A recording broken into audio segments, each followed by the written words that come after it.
ഋഷികേശ് കനിത്കർ ഇന്ത്യയുടെ ബാറ്റ്സ്മാൻ ആയിരുന്നു 2000 കാലഘട്ടത്തില്. ഇദ്ദേഹത്തെ നമ്മൾ ഓർക്കുന്നത് ഒരുപാട് സെഞ്ചുറി അടിച്ചതായിട്ടോ അല്ലെങ്കിൽ നല്ലൊരു ബാറ്റ്സ്മാൻ ആയിട്ടോ നല്ലൊരു ബൗളർ ആയിട്ടോ ഒന്നും ആയിരിക്കില്ല.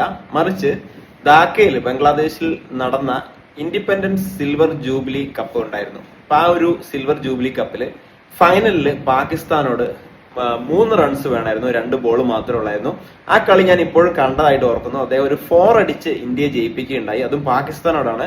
അത്യാവശ്യം 300 കടന്നൊരു സ്കോർ ആയിരുന്നു. അപ്പൊ അന്നൊക്കെ ആ ഒരു സ്കോറൊക്കെ പിന്തുടർന്ന് ജയിക്കുക എന്ന് പറഞ്ഞാൽ, അതും പാകിസ്ഥാനോട് ഇന്ത്യ ജയിക്കുക എന്ന് പറഞ്ഞാൽ വളരെ ഒരു സംഭവമായിട്ടാണ് അന്ന് ഞാൻ ലൈവ് കണ്ട ആളാണ്.